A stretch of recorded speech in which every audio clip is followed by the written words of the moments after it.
Thank you all for being here for our next installment of our Dream Job webinar series. My name is Danny Rubin. I'm the founder of our company. We're based in Virginia Beach, Virginia, and we provide online resources for business communication skills. Teachers, let me see some hands. How many of you see emails from your students or students in general that look like they're texting you? You see any emails that look like text messages? Any hands for that? We're really big on that, and we provide lots of resources to help teach students how to communicate professionally when they're looking for jobs or working in a business, or in today's case, running a business, and why all those people skills matter alongside the work that you're trained to do. And to talk about the work of an esthetician, we have Helaina Queen from Q Beauty Studio in Pennsylvania. And we will talk with her in just a moment and dive into her world. Thank you very much for being here. We're excited to talk to you about your job. Prior to talking, I want to share a couple of quick notes, news and notes. First of all, May 1st, I hope you'll join us at 12 p.m. We'll be talking to a forensic specialist. May 1st, forensic specialist. You'll see an email about that webinar with a registration coming up in the next few days. So look out for the RSVP for the forensic specialist. It'll be our last dream job session of the school year. And then we'll pick it up again in the fall. So look out for that. And then also, we've been promoting this new resource our company developed. We've been promoting it throughout our webinar series. It is called Aspire. So for those of you, you're all here because you want career exploration content. And if you'd like more of it, especially to fill out the end of the year, if you need some things to do, we have a special opportunity. All the people that we talk to in our webinars, and it's now over 70 people, we have taken the best moments from those conversations and put them in a big online library.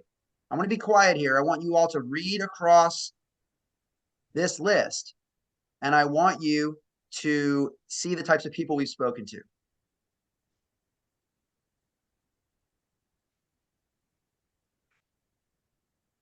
All kinds of people in all kinds of industries.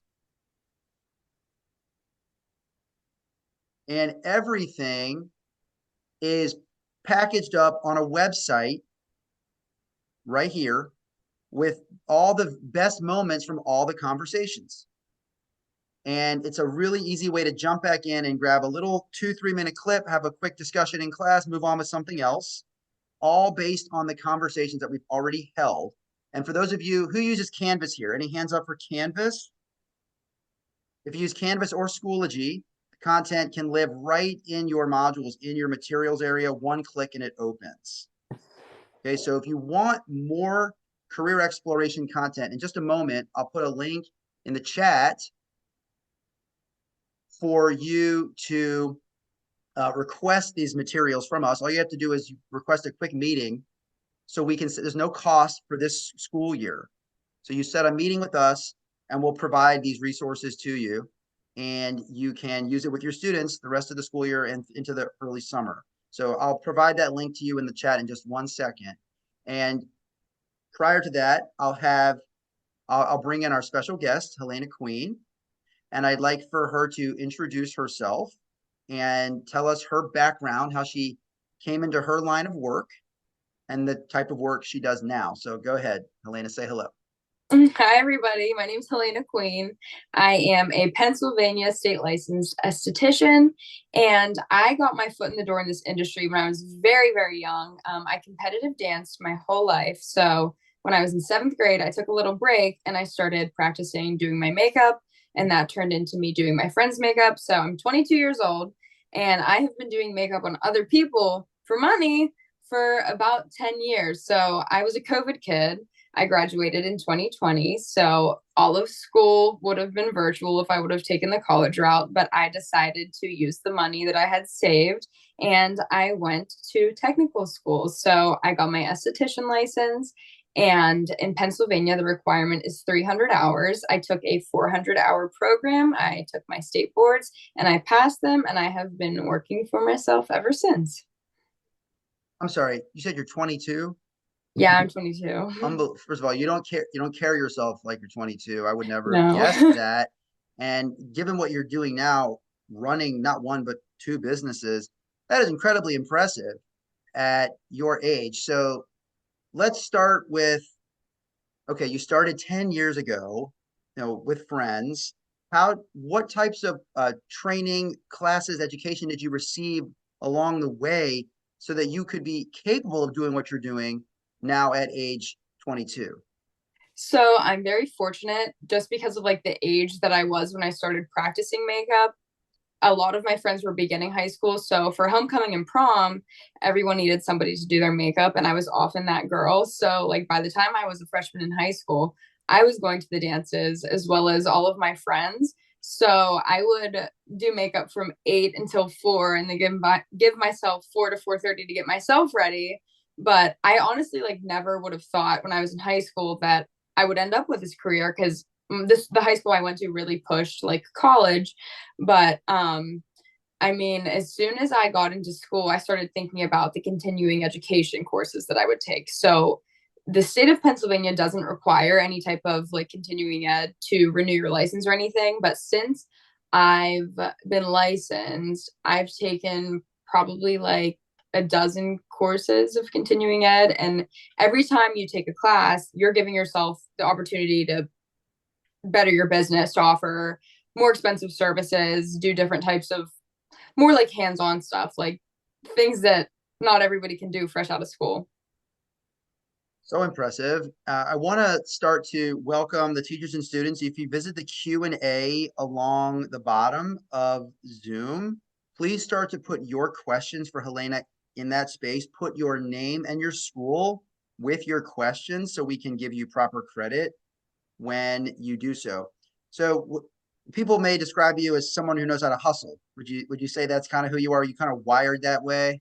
Yeah, I would definitely agree. I mean, I wasn't just an esthetician fresh out of high school. Like it took almost 3 years for me to be able to rely solely on that income. I was like waitressing and bartending and just like doing other things to keep up with it until I had enough clientele to not need another job.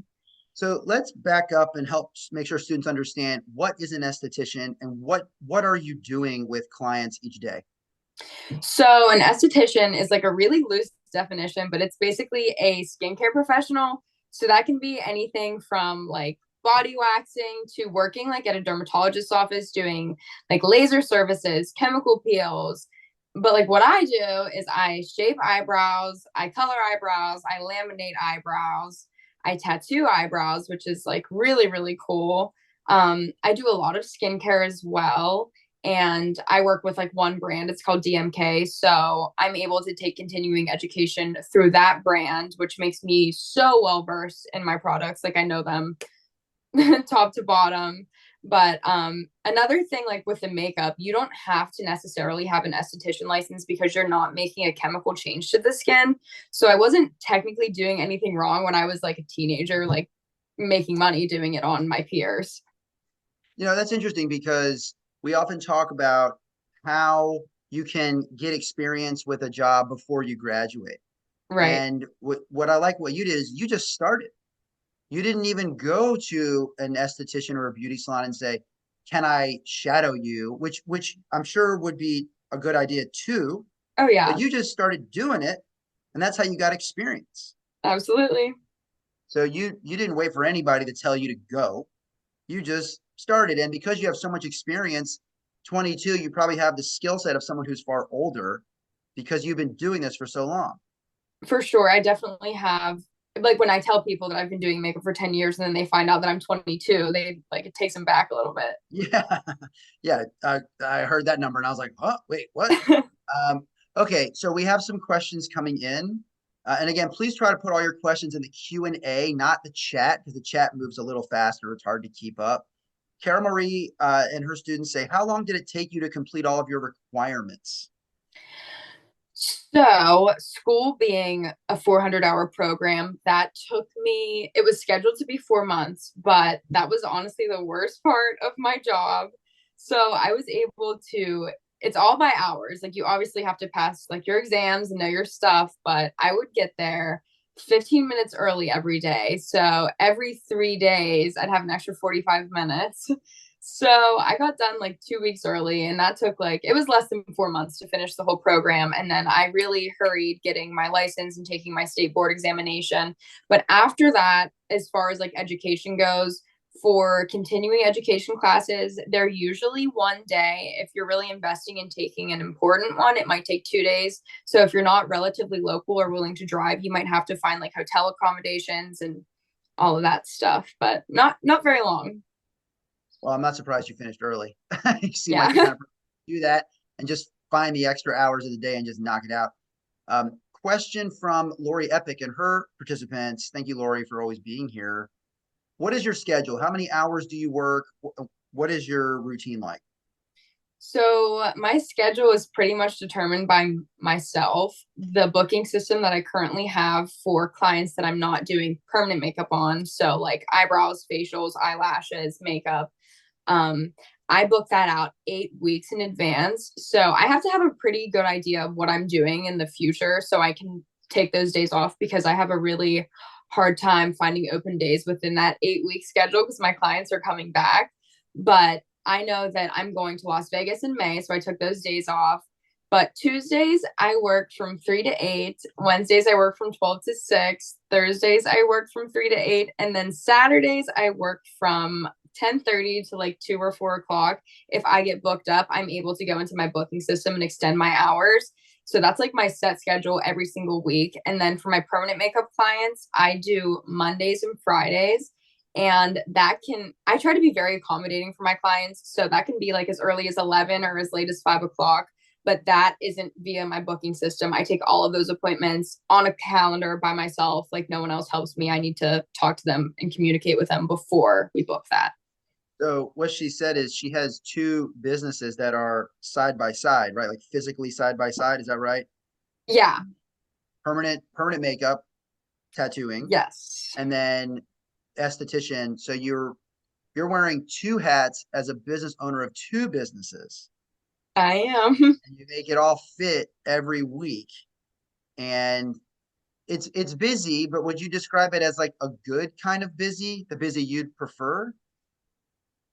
The best part about the busy is that it doesn't feel busy, because number one, my job is incredibly rewarding and fulfilling. Like it makes me feel so nice being able to help people feel better about themselves.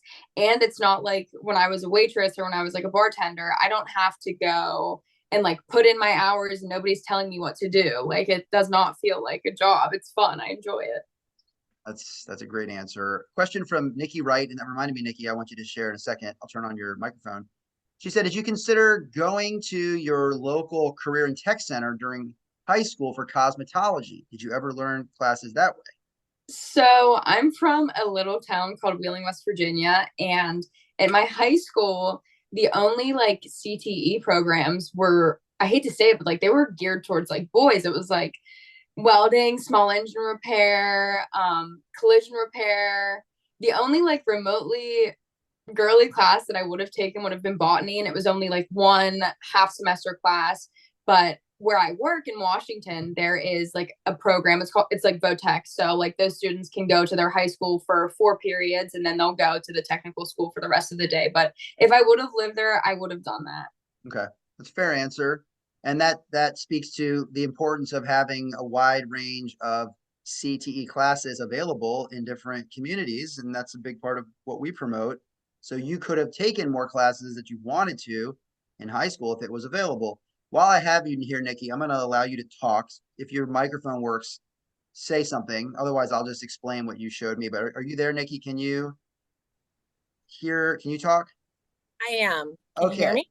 Yes. All right. So Nikki, I know I'm putting you on the spot, although I did tell you I was going to do this, so not too much on the spot.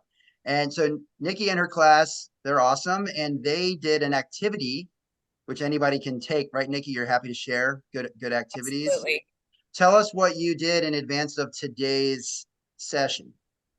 Well, I wanted my students to learn a little bit about maybe some content that Helaina maybe had in her education. And so we talked about the 3 layers of skin, and they were able to build an edible skin layer by using marshmallows as the hypodermis. The pudding was the dermis, and then we had the epidermis that was just mushed up graham crackers. And then you can see we made some, we put hair in there that was pretzels, and then some moles, which were chocolate chips. So they're enjoying it right now as they're listening to Helaina. So thank you so much for sharing about your success. Helaina, what do you think of this activity? I think that's awesome. And I wish that when I was in beauty school, they would have done something like this so I could have understood it better. That's so great. I think this is great. Thank you, Nikki, for sharing that and for talking in our session. And I just put the link to your blog in the chat, if that's okay. Too Yes, that late. was not mine. I just copied it. So no Okay, problem. good. Anybody can take that if they want an activity for class off of today's webinar. There you go. It's in the chat. Grab it if you would like. Let me go back to our questions. Kim Hermer asks, what certifications did you have to obtain, Helaina? What did you need to get before you could do all the work that you do? Regarding just like my esthetician license, like point blank, I had to go get a background check. I had to get fingerprinted. I had to prove my residency.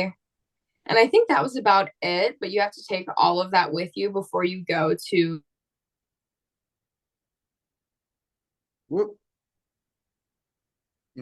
Think she froze. Hopefully we'll get her back in a moment. Wait, are you there? Am I back? Yeah. Okay, good. Keep going. Keep talking about licensure. So, as far as just like my regular license goes, you take the test one time, you get your background check, fingerprints, and you're good to go. So I think it's like $118 the first time, and that takes the test, that gets you your license, and then every 2 years in Pennsylvania, you have to renew that. And as far as continuing education goes, it is actually not required in Pennsylvania, which is shocking, but I always take it because it's helping me be better at my career. For continuing education, though, it depends on the course you're taking. For instance, the brand that I sell and use in my treatment room, I continue to take classes. I've repeated classes just so I stay really fresh with the products and know what's up. But for my permanent makeup classes, which is like tattooing, you don't necessarily have to be an esthetician because of the different laws from state to state. So the reason that I have 2 businesses in Pennsylvania is because of the rules and regulations. So I technically can't do a facial and then give someone a permanent makeup service in the same room. It's not legal. So I need to have a separate room with a separate I entrance see. to make that happen. Now, if I had a business in West Virginia, I could literally wax someone's eyebrows or give them a facial and then do permanent makeup on them immediately after, the same room, no difference. Okay, so you need to know state to state what's allowed. Absolutely. Very careful so you don't go into business and break the law. Yes, you'll get fined. Get fined or shut down. So you have to be very careful. Okay, along the same lines, we're getting a lot of questions coming in here. I'm trying to field them. We have Laverne Godfrey Jones, student Luther, I believe, Gerald's Middle School. Thank you. How much does it cost to get your license? Do you remember that? To get just my esthetician license, schooling was around, I think, like $6,000. It's been a couple of years, so I don't really remember. And the one thing that does stink for that is if I were to go to be like a full cosmetologist, I could have financed it. So I had to pay for it as I went, and like I couldn't borrow money from anywhere. But that wasn't the worst part. I thought that was it and I was done. The continuing education is honestly more expensive than the initial licensing fees and stuff. So That's just one of the costs of being a professional it and makes you more maintaining money your though. license. Right, and it gives you skills that keep you out in front. Yeah, I understand. And okay, so let's switch for a second to Hillary Holzhauser, student Avonlea Pettit from Clayton High School has a question, and it gets us into the discussion about people skills. How would you recommend handling customers who push for service in a rude way? Uh, How do you so handle rude people? What's nice about my job is that I don't report to anybody, so I can kind of weed out people that don't seem Okay. like good candidates for the services that they're trying to book. But I don't want to say I'm an aggressive person, but like if someone says something to me out in the world and I'm not comfortable, I'll clap back. I'll respond really quickly. But in my treatment room, I'm a reflection of my business, and the best form of Hmm. advertisement is word of mouth. So if you have a bad interaction with a customer and they talk about it, other people hear about it. So you just have to be really professional and let them know that this is your job. And if they're not comfortable with the advice that they're giving you, maybe they want to seek a service at a different place. Well, I think that's what your answer says a lot because when you're within the walls of your business, how you act. I love what you said. I put it in the chat. I'm a reflection of my business. So it's all about reputation. You and the business are like one and the same. So you have to be like, no matter what they do to you, you can't, You can't. you can't. And there's been times when it's hard because like I've done someone's eyebrows, and for as long as I've been doing this, it's only happened about like once, maybe twice. But I did this woman's eyebrows. They looked beautiful. And then she looked in the mirror and she said, well, that's not how I would do them. Well, if you're going to do them one way, why'd you come see me? Right. Yes.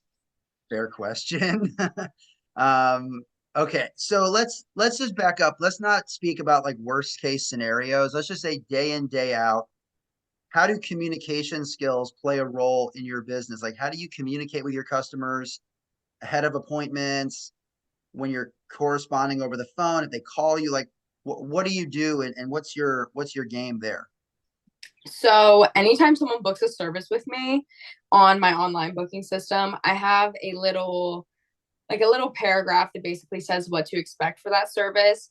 In regards to weddings and permanent makeup, it's a lot more like one-on-one, like I'm doing it, my booking system isn't.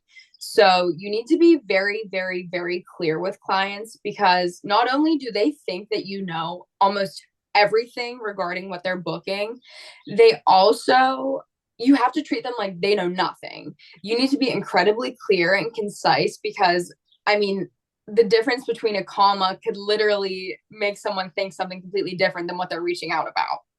So are you saying that writing skills make a difference in your business? Absolutely, because I have a lot of people filling out like waivers and contracts. But when you're posting, like if you're marketing for yourself and you're saying like I have openings these days, like, and it's for these services, if you don't make it incredibly clear what services they're willing, like they're signing up for, then that just makes people reach out to you when you could have avoided questions by being clear and concise in what you're advertising. I think those two words are so important, clear and concise, because people have short attention spans. They read everything too fast, right? They don't like sit there and like go through every single word with you. You have to be so sure that they know what you're telling them so there's no confusion. And then they show up and they expect something that's not available. There's no discount on it. What are some other examples of, and we can go, this will be a good opportunity, hold on, to share the your Facebook page, right? Because on your Yeah. Facebook page, you're sharing offers, deals, discounts, discount codes. You have to be super careful with what you're typing into your Facebook, business page. Yes. So people have a hard time recognizing that just because, so okay, so ClearStem, the brand that like you just had on the screen, we have a discount code for them. So anytime one of my clients goes on their websites and purchases anything, they can enter my code and they'll get 15% off of their total sale. The discount doesn't apply if they come to my shop and I have the products there. You have to make the order online, and they provide us with a lot of the marketing tools. But like for instance, this post right here about the shampoos, like the shampoo and conditioner, it's brand new. So we said to join the wait list because we know when this brand launches a new product, they sell out in days.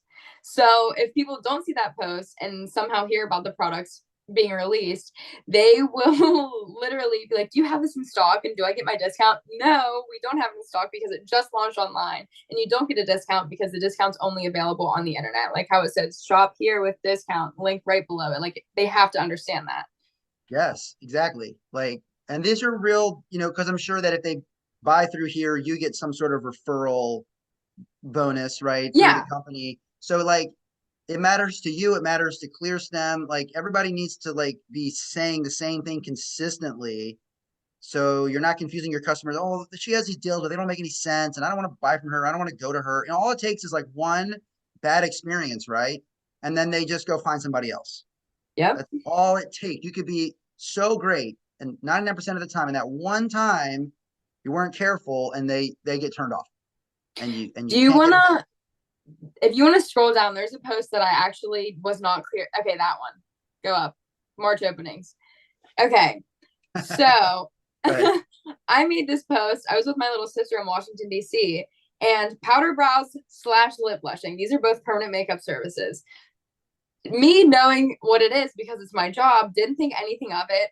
I should have put powder brows or lip blushing because I had multiple people reach out trying to book both services in one day. And I actually did have a woman book both of them in one day, but that's not what I like. That's not the point I was trying to get across. Like this, the forward slash as opposed to an and confused people.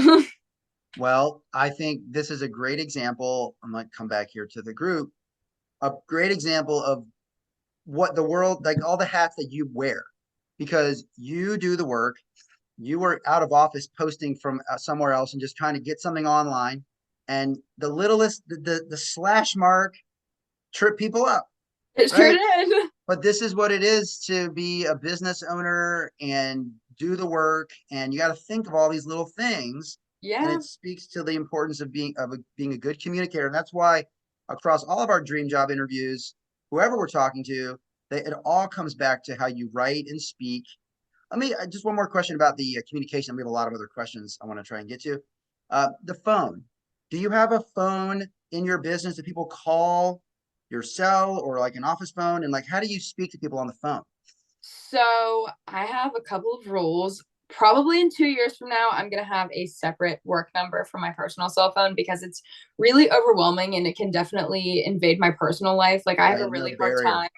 Yeah, the boundary is really hard. A lot of people have free time on the weekends, so they'll be getting a hold of me. I work on Saturdays, so Friday night's not technically mine. I have to like be ready for work the next day. But I always have my phone on Do Not Disturb for two reasons. One, if I didn't, I would get nothing done in my life. And two, I'm almost like always working. So I don't want to be doing someone's skin or doing someone's eyebrows and my phone's ringing off the hook. So I usually try to get back to people within 24 hours. And if it's the weekend, like if it's a Saturday and they texted me, I'm just like, hey, like I'm not in the shop until Monday. I'll get a hold of you then. But it's kind of easy to keep the work life balance, but it's also easy to let it kind of like invade everything and overwhelm you. Yeah. If you turn off Do Not Disturb, it just comes like flooding Yeah, that's in why here. I So don't. so right, I get that. I mean, also when you're with the client, you want to make it feel like they are your top priority. You Because don't they want to be on are. the phone with someone else while you're working on. I mean, nobody would want that. So No. like you said, you have to show that this is their time with you that they're paying for. A lot of questions. Give us a general sense of salary, like a starting salary. You come out of your training and you work, not necessarily in your case like by yourself, but you're working for somebody. What can you expect to make first year on like a Mm, regular, 9 to 5 type schedule? I think it depends on where you're working. And if you like just hop right into an established spa, you might be working with pretty good prices. But the way that I approached my job is I did promotional pricing for everything. So when I started, getting your eyebrows waxed was $10. I now charge $18 for a brow wax. But the first year that I did my job, I did not work nearly as much as I do now because I was serving, but I probably made like $15,000 and I was only working part time. So it kind of varies on how much you're willing to work and how many clients you can book. Okay. So sort of part-time hours, 15,000, but when you make it your full thing, obviously it would go up. You're putting in more Yes, time. clients are the Okay. hardest thing to get when you start. Yeah, let's talk about that. Like, you had a situation where there was a existing family business that had a book of business that you could sort of lean on to get started. But let's say you're starting from zero. How do you go? Where would you go to get customers? Where would you hang out? Where would you sort of network? How would you do it? So the networking part was kind of easy for me because number one, I'm a girl. I danced my whole life. So all of my friends are also girls. So between them and their siblings and their parents, there's a lot of events where I live where people need to look nice. When I was in high school, I had a girl ask me to cover up one of her tattoos for a cotillion. So that was like super easy.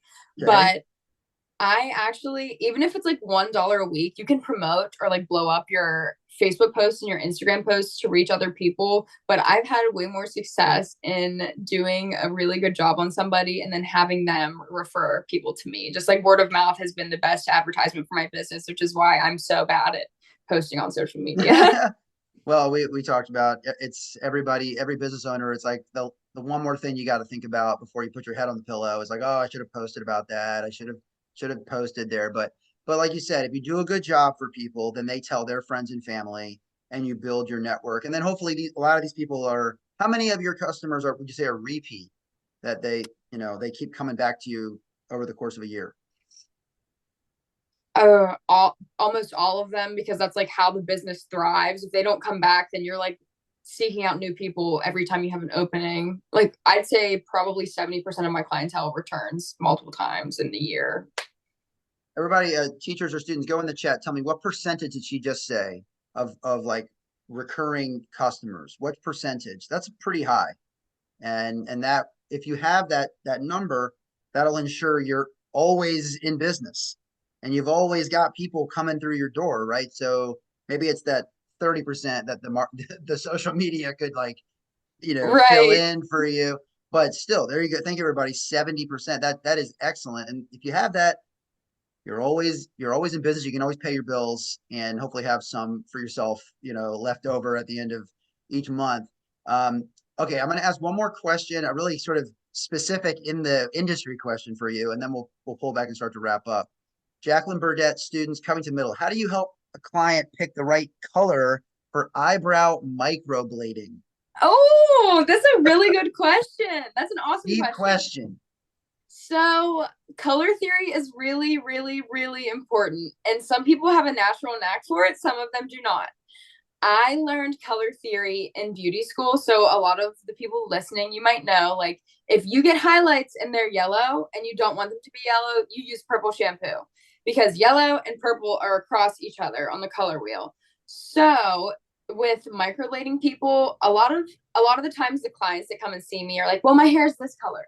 It actually doesn't matter. I'm matching the color to the color of your eyebrow hair, but color isn't necessarily as important as it is if I'm working over someone else's work. So I've had a lot of clients come into my shop with previous work from elsewhere. If it's one of my clients that I'm redoing for a second or third time, I have documentation knowing what color I used. So their skin tone, as well as like the color of their eyes, or if they're like a warm or a cool person, like gold jewelry, silver jewelry, can really help determine that. But it takes a lot of practice, because if you look at some of the first like microblading or powder brows that I've ever done compared to the work I'm doing now, it's definitely evident that I know way more about color theory now than I did as a beginner. Well, that would make sense, with experience. Well, that was I learned something new. I didn't even know half the words in that question I was asking. So thank you, Covington Middle, for that really insightful in the industry question. I want to start to wrap up, and I want to mention what I said at the beginning. Remember, I mentioned, and I'll share the screen again, and I'm sharing a link in the chat. If you would like to have access to our library of all the people we've spoken to, and we take the best moments from all these people and put them in a library that can be accessible in Canvas, Google Classroom, Schoology.